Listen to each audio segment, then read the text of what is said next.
સંતોનો તો આપણા વરાળું નીકળે જાત ક્યાં આપણે આપણી હૈયાની વરાળું હેઠી બેહારવા આપણે જાત ક્યાં જો સાધુ નો હોત સંત ન હોત સંસારમાં તો જલી જાત બ્રહ્માંડ જ્ઞાન કેરી લહેર છે ઠારત ઠામો ઠામ આ સાધુ નો હોત 10 કિલોમીટર હાલો ને બાપુ હરિહરની હાકલવું પડતી હોય ધર્મના વાવટા ફરકતા હોય આ કેવું ભજન છે હજી આપણને નક્કી જ નથી થયું સંતોની ભૂમિ છે કચ્છ કાઠિયાવાડ સૌરાષ્ટ્ર બાપુ આપણને એમ થાય હું તો જો કે ખટારો હાઈકો મેં તો આખી દુનિયા રખડી આવ્યો છું આપણને પૈસાથી ખાવા નથી દેતા બોલો પણ આ આપણા બાવા મફત ખાવા દે અમે ઉજ્જૈનમાં ગયા હતા ઉજ્જૈનમાં એક ભાઈ હતો ને અમને બધું દેખાડતો હતો એ કે આ વિક્રમ રાજાનો આ રાજ હતું ને આ વેતાળનો વડ ને અહીંયા કૃષ્ણ ને સુદામા ભણ્યા હતા ને અહીંયા આ છે ને અહીંયા આ છે બધું દેખાડ્યું મેં કહું બધું છે પણ હરિહર નથી તો મને કે હરિહર એટલે શું મેં મફત ખાવા દે ને હરિહર કહેવાય એ મારા હામું નામું થાય કર્યું મને કે મફત તો કોઈ નહીં ખાવા દેતા હોય મેં કહું હાલ મારી ભેગો કેટલા દી મેં તું જીવતા હોતી ખવડાવશે હાલ ને પણ માયનો નહીં દેતા જ નથી ચાથી માને ઈ ભૂમિ છે આપણી કાયા જેની ખુબડી પડછંદ જેના પ્રાણ સંતને સુરા નિપજાવતી હોરઠ રતનની ખાણ છે રામ આપણો અહીં જન્મ થયો છે મને તો બાપા આ બાપાની ચેતના છે ને એની મને તો વિચાર થાય છે કે બાપુ ક્યાં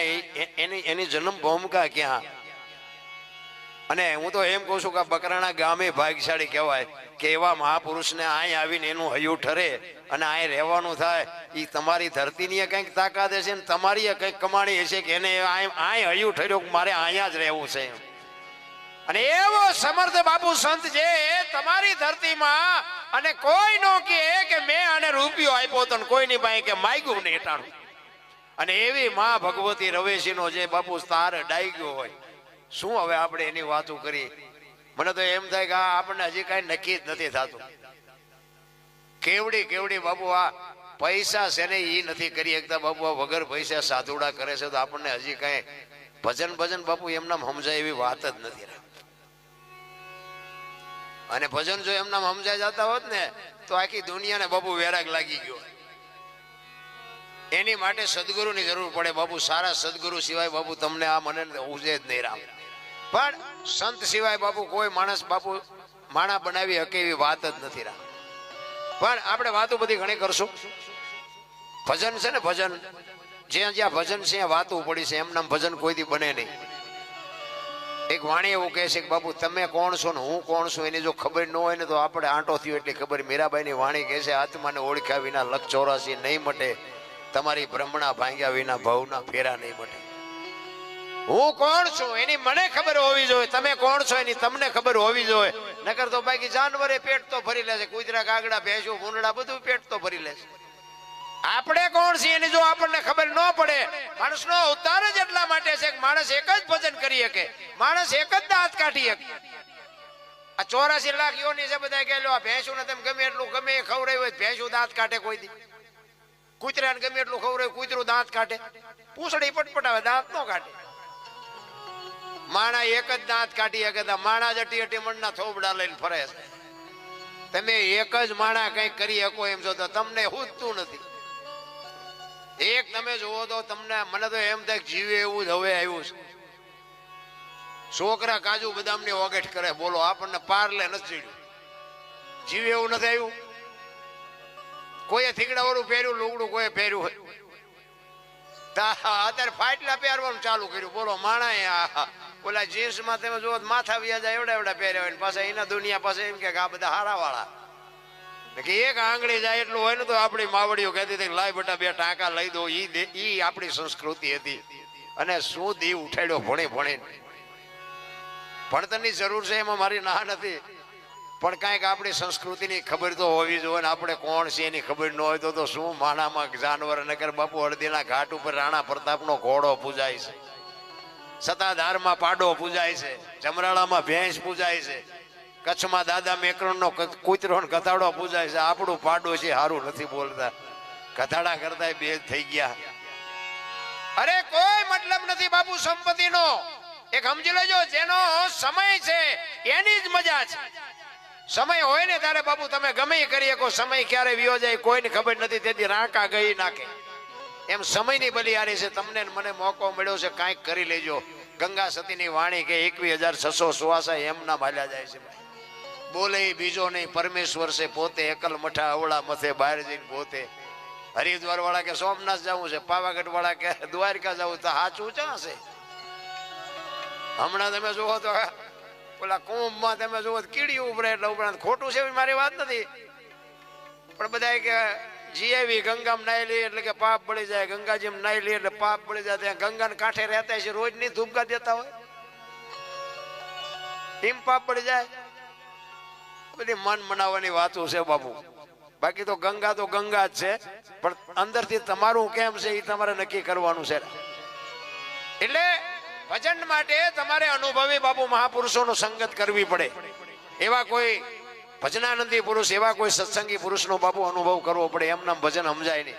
આ રામાયણ છે ને, રામાયણ બાપુ અદભુત ગ્રંથ છે. ચિત્રી નાખ્યો છું હું તો, છે કઈક જુદો. રાવણ ને બધા ગાડું દે છે, પણ મને એમ થાય કે રાવણ જેવો તો બાપુ ડાયો માણસ ન કહેવાય. રામ ને અહીંયા ધક્કો થયો તો આપણા ઘરે આપણે ધક્કો કરાવવો જોઈએ. આવે તો આખા કુટુંબ નો ઉદ્ધાર કરી દીધો, કોઈને રહેવા ન દીધા. એને ખબર હતી કે રામ અહીં આવે તો લંકા પવિત્ર થાય, અને ઈ મને મારે તો મને મુક્તિ મળે. એના ઘરમાં હું જેવી તેવી ચોરી કરું તે મને મારે નહીં. સીતાજીને એટલા માટે જ બાપુ લઈ ગયો, અને સીતા માને માં કઈને ઉપાડ્યા. એનો કોઈ ઈરાદો નતો, જગત જે વાતો કરતી હોય. અને અહીંયાથી લંકામાં લઈ ગયા. પછી અશોક વાટિકા બાપુ, આખી લંકામાં સારામાં સારી જો જગ્યા હોય તો અશોક વાટિકા હતી, એમાં માં ભગવતીને રાખ્યા. એને ખબર હતી કાલ દુનિયા ગમે એ વાતો કરે, નકર વનમાંથી અશોક વનમાં લઈ જવામાં રાવણને કોઈ ન રોકી ગયું હોય તો અશોક વનમાંથી પોતાના મેલે લઈ જવામાં રાવણને કોણ રોકત? પણ એને ફરતો પહેરો મૂક્યો કે આને ઉનો વા ન હોય, ધ્યાન રાખજો. મંદોદરી કહે છે કે તમે આ ખોટું કર્યું, અગ્નિનો ગોળો લઈ આવે, ઈ કે તને નહીં ખબર પડે આમાં. હું કહું ઈ તું તારી રીતે મજા કર, ઈ મેં જે કર્યું બરોબર છે. સતી નારી હતી રાવણના ઘરમાં બાપુ. મંદોદરી કઈ જેવી તેવી નહોતી. ઈ કે આ કરવાની જરૂર નહોતી, ઈ કે તને નો, અને ઠેઠ સુધી ખુલાસો ન કર્યો. રામચંદ્ર પરમાત્મા શેષબંધુ રામેશ્વરની સ્થાપના કરે, ઈ પુલ બનાવે, આખી બાપુ સેના યાર લંકામાં જાય, અને આમ પાણા મૂકે ને તરતા હતા ને, એમાં કોકે રાવણને આવીને કીધું ઈ કે આપણે આ સમાધાન કરી નાખો ને, ઓલામને આપણે પુગાય એવું નથી. પાણા દરિયા મૂકે ને પાણા તરે છે, આપણે જીવવા દે. રાવણ કે એમાં શું મોટી વાત હતી, પાણા તો મારે થી તરે. મંદોદરી ઉભા ઉભા સાંભળે, ઈ વિચાર કરે કે આ જેટલો પુણ્યશાળી છે ને આ એમ કે છે કે મારેથી પાણા તરે. કમાલ કહેવાય. આપણું બૈરું હોય, આપણને ન ઓળખતું હોય, પણ બોલ્યા નથી મંદોદરી. ઓલા જુવાન બધા જે એના સૈનિકો હતા એ કે પણ તમારેથી પાણા તરે, કે પણ હાલો તમને પુરવાર કરી દઉં.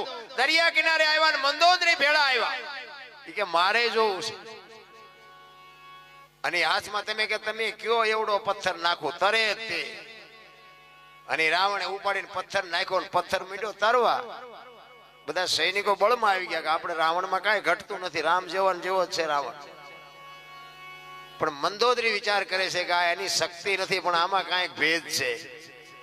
ઘરે આવ્યા પછી પોતાના મેલે રાવણ આવ્યો ત્યારે મંદોદરી કહે છે કે લગ્ન કરીને આવી અત્યાર સુધીમાં તમારી પાસે કોઈ વાત નથી માંગી, પણ આજે એક મને જવાબ આપો. ખવારે તમે સમુદ્રના કિનારે ગયા અને પથ્થર તર્યો, કેવી રીતે આનો ખુલાસો મને કરો. ઈ કે ઈ નહીં કહું, કે ના મને કયો. ઈ કે કહું ખરો, પણ ઈ કે આ મારું રામનું યુદ્ધ ન પતે ત્યાં સુધી તારે ખુલાસો નહીં કરવાનો, તો કહું. ઈ કે તો આપણી આબરૂ ભેગી છે ને, હું ખુલાસો નહીં કરું. અને પછી રાવણે કીધું કે મેં પથ્થરને આમ નાખ્યો ને, તારે પથ્થરને મેં કીધું તું જો ન તર ને તો તને રામ દુહાય છે, એટલા માટે પથ્થર થયો હતો. એ કે તો સાચી વાત, નગર તમે જેટલા પુણ્યશાળી છો એ મને ખબર છે.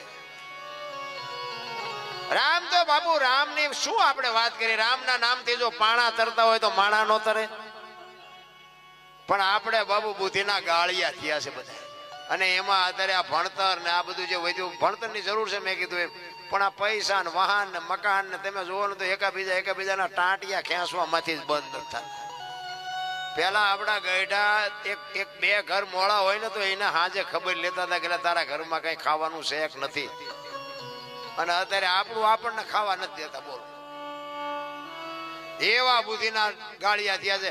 એક ભાઈ આમ છે ને ખીલી ખોડતો હતો દિવાલમાં, ઊંધી ખીલી રાખેલી, માથું દિવાલ કોઈ અણી કોઈ રસોડિયું મારે અને રિયો બબડે કે કારખાના વાળામાં બુથિયું ક્યાં છે, ઊંધિયું ખીલિયું કાઢ્યું. એનો ભાઈ અહીંયા ગયો કે હું કે ખીલિયું જો ને કે ઊંધિયું કાઢ્યું. એનો ભાઈ અહીંયા જઈને કે આ દિવાલની ક્યાં છે, તારામાં બુદ્ધિ નથી, આ દિવાલની છે. ત્યાંથી ચાલીને લઈ ગયા ને ત્યાં જઈને મારી. આખી જિંદગી આમ નામ દિવાલું ફેરવી પણ અહીંયા ખીલી ન ફેરવી નાખી. મારી ખીલી ફરે ફેરવો દિવાલું. એટલે જ મહાપુરુષો કે છે આ કરોડ રૂપિયાનો બંગલો છે ને આમાં ભજન રૂપે કચરા પોતા કરતા રહેજો ને કચરો કરી જાય કોઈ નહીં કાઢે. જરૂર એની છે. માણસના અવતારમાં બાપુ માણા એક જ કરી શકે. 5 તત્વ માણસને આપ્યા છે. ઢોરને 4 છે, પક્ષીને 3 છે, ઝાડ પાન વનસ્પતિને 2 છે, ઈયળ મચ્છર માખને 1 છે. એમાં લોહી કે હાડકું કાંઈ ન હોય. 5 તત્વ માણસને એકને આપ્યા. શું કામ? ભજન કરવા, બૂસ મારવા નહીં. ભજન માણસ એક જ કરી શકે. એક લખવું હોય તો લખી લેજો. આપણું ઢોર હોય ને એને ઢોરને ખબર પડે કે આવડી આજ મારી ડેલી છે, આજ મારો ધણી છે. ઢોરું ઓળખે. આપણું ઢોરું આપણા જ ઘરે આવે. પણ ગમે એવું ખાનદાન હોય ને તો એને બાંધવું પડે. શું કામ? એ આપણા બનાવેલા રોટલા હોય ને તો ખાઈ જાય. એને હાન છે, ભાન નથી. એક તત્વ ઘટે છે. માણાને 5 આપ્યા હતા. માણા તમે જુઓ તો ગાળિયા થયા છે. કોકનું પડાવી લેવું, લઈ લેવું, મારી નાખવા, તોડી નાખવા. એટલે પણ શું છે આ બધું? જેમ જેમ ભગવાન આપતો જોઈએ એમ બાપુ બુદ્ધિ જીવ ભિખારી થતા ગયા. કોઈ માનવતા જેવું કઈ છે નહીં. મને તો એમ થાય કે આટલા બધા ભજન ને કથા ને ધૂન ને માંડવા ને માતાજીના મંદિર ને પ્રતિષ્ઠા આટલું બધું આ દુનિયા કરે છે તો મને એમ થાય કે આ બગાડ કેમ નથી અટકતો? વિચારવા જેવું નથી. આપણા ગઢડા આટલું કરીએ નહોતા. બગાડ તો ઉભો રહેવો જોઈએ ને. હું તો અમુક સંતોની નજીક બેવું છે. મારે આમ નજીક બેવા વાળા સાધુ સંતો એને હું વિનંતી કરીને કહું કે બાપુ કંઈક આનું કંઈક કરો ને. આટલું બધું માણા પૈસા આપે છે, આવા ધર્મના કાર્ય થાય છે, તો બગાડ કાં નથી અટકતો? વિચારવા જેવું. પૈસા કોઈ આપે છે એ ખોટા છે એવી વાત નથી. 5 ગામ ધુમાડા બંધ જમે છે ખોટું છે એવી મારી વાત નથી. પણ આમાં કઈ ખોટું તો રંધાય જ છે ને. આટલું બધું ધર્મ થતું હોય તો બગાડ કાં ન અટકે? એટલા જ માટે મહાપુરુષો કહે છે કઈક માણસ બનવાની જરૂર છે. માણાને માણા જો ઉપયોગ ન થાય તો બાપુ જિંદગીમાં આવ્યા તો શું, ન આવ્યા તો શું. એક સુરદાસ બાબુ આમ દીવો લઈને હાલો જતો તો કોઈક ડાયો માણા હામો મળ્યો. એ કે તું તો સુરદાસ નથી? કે સુરદાસ શું તને વર્તાય છે? કે ના. કે વર્તાતું નથી તે દીવો લઈને હું રખડા જી કે આ વર્તા એ મારી ન ફટકાય તેમાં દીવો રાખ્યો. મને પસાડે છે એમને આંખો વાળા રહ્યા. એટલે હાવ સાચી વાત નથી. સુરદાસ નક્કી કર્યા વગર પગ ન મૂકે. તો આપણે ખાઈટમાં કરી જાય 40 વીઘાનું વેકવાનો વારો આવે ત્યાં ખબર પડે કે આ તો ઊંડાવ્યા ગયા છે. બહુ બાપુ અટપટી વાત છે. માણસનું જીવન છે ને મને તો એમ થાય બધા મોંઘવારી ની રાડ્યું પડે. મોંઘવારી આમ મોંઘવારી છે જ નહીં. ખોટી વાત છે. એ બધી રાડ્યું છે. અને મોંઘવારી હોય 50 હજારના મોબાઈલ આપણે ક્યાં ઘરે મિલું હાલે છે. અને હું એવી વાત નથી બહુ મોટી કરતો, પણ થાનથી ચોટીલા રોડ ઉપર તમે હાલ્યા હોય ને તો અવલિયા ઠાકરનું એક મંદિર આવે છે. એ અવલિયા ઠાકરની પાછળના ભાગમાં માંડવનું વીડ આવે છે. માંડવ ઋષિ અહીંયા તપ કરેલું છે એવું કહે છે બધા. અને માંડવ ઋષિના જે અહીંયા એમના ધૂણા છે અને અહીંયા જે ખોપું છે એ ખોપુમાં બાપુ હું જી આવ્યો છું. અને ત્યાં બાપુ મને એવા અલગારી સાધુ સંતોનો જ આ બાપુ ભેટો થયો ને આ દુનિયામાં મને માણા બનાવવા વાળા. પણ એ કયા ગામના હતા, કેવા હતા, ક્યાંથી આવ્યા હતા, ક્યાં ગયા એ મને કાંઈ ખબર નથી. પણ મને માણા બનાવીને ગયા એટલી મને ખબર છે. સંત સિવાય બાપુ આ દુનિયામાં તમને મને કોઈ જો આ દુનિયામાં ઓળખાણ કરાવી હોય તો મહેનત કરવી પડે. એમ નામ બાપુ કોઈ દી ઓળખાણ ન થાય. નામના જોતી હોય તો મહેનત કરવી પડે. આ એક બુસટ હોય ને ઈ મેલો ઉજળો કરવા માટે પાણી જોવે, હાબુ જોવે, ધોકાવો જોવે, મહળવો જોવે. મેલો એની હાથે થાય. મેલા કોઈ નથી કરતું. ખરાબ તો એની હાથે થઈ જવાય. સારું થવું હોય ને તો મહેનત કરવી પડે. 1 કરોડ રૂપિયાનો બંગલો હોય ને એમાં બેનો દીકરીઓ કચરા પોતા કરતા જોઈએ છે. કોઈ કચરો નાખતા જોઈ ક્યાંથી આવે? ન્યા સમાધાન થતું તું નો કરી ક્યારે હું કઈક શું કાંઈ નથી મારા રામ કંસ કાવરા ને રાવણ જેવા હતા નહોતા થઈ ગયા મોટા હતા મહીપતિ ગજબ હતા ગંભીર સબળ જેના શરીર મહાણે દીઠા મેકરણ બાપુ હારા હારા દુનિયામાં રોળાઈ ગયા એવા એવા બાપુ આ ભરવાડ ભગત એની ચેતનાની મેં તો આજ વાત સાંભળીને મને તો આમ એમ થાય શું આની આપણે વાત કરી આ એટલા વર્ષથી રહ્યા 30-35 વર્ષનું કેવું કઈ કહેતા હતા 35 વર્ષ જેવું અહીંયા આવ્યા પછી રહ્યા 35 વર્ષમાં કે ગામમાં કોઈ ને અહીંયા ન ગયા બોલો અને આ બધી આ ધરતી કે બપોરે નો નીકળે એવી જગ્યા તેને એવું શું મંતર માર્યું હોય છે કે આ બધી જગ્યા પવિત્ર થઈ ગઈ કેવું ભજન કર્યું છે ને અહીંયા પાછી એમ કહેવાય કે ધોમ ધોમ સાહેબી છોડી અરે અમે હમણાં શિવરાત્રીના મેળામાં ગયા હતા જુનાગઢ પણ બાબુ અમુક અમુક સંતો આપણે આમ ઇંગ્લિશ બોલે ને આપણી આંખો ફાટી રહે કેવી કેવી જોબ છોડીને બાબુ ફકીરી લઈ લીધી છે રામ અને ઈ દુનિયામાં કઈક કરી શકે ને ઈ દુનિયામાં પૂજાવાના છે બાકી આપણા જેવા તો કેટલાય ફટાકડા થઈ ગયા કોઈ ઓળખવાનું નથી રામ એટલે સાધુ બની જવાની વાત હું નથી કરતો પણ કહેવાનો મતલબ કે એક ઘડી આથી મેં પુનિયા 24 કલાકમાં કાંઈક કરી લેવાની વાત છે હું તો આ તમારું ગામ ને તમારી ધરતી એટલી પવિત્ર કહેવાય હું તો એમ કહું તમે ભાગશાળી છો અને એમાં આ ભગત ને ઈ કે મટડા વાળી માં ભગવતી હોનબાઈ માં એમને આ મળેલા કેવડી મોટી વાત કહેવાય તમે જોવો તો ખરા આપણે કેટલા પુણ્યશાળી કહેવાય બાકી તો વાતમાં કાંઈ છે નહીં આજ હું કે તમે કાલ આ દુનિયા છોડવાની છે વાત બાકી છે રામ ને કૃષ્ણ વિયાઈ ગયા તો એ દુનિયા હાલે છે આપણેથી હાલવાની પણ આ ચેતના પેઢીઓ વહી જાય તોય આય બાપુ એક કહેવું પડે કે આય એક ભરવાડ ભગતની ચેતના છે ભરવાડ ભગતની ચેતના છે ધરતી ને આકાશ રે સૂર્ય ચંદ્ર રે ને ત્યાં સુધી જગતને યાદ કરવી પડે અને અત્યારે બાપુ છે હરિનંદગીરી બાપુ એમાંય કાંઈ ઘટે નહીં મારે તો ઘણા ટાઈમનો પરિચય છે પણ બાપુ અલગારી જીવન છે એ કોઈની પાસે એમ નથી કેવું કે મને 5 રૂપિયા આપો એવા સમર્થ સંત છે બાપુ એકવાર બાપુ આ સાધુને એકવાર જોરદાર તાલીઓથી વધાવી લ્યો આવા સંતના શરણે અને જો માણા બનવું હોય ને આ મારા અનુભવની વાત કરું છું માણા બનવું હોય ને તો કોઈક સંતના શરણે જવું પડે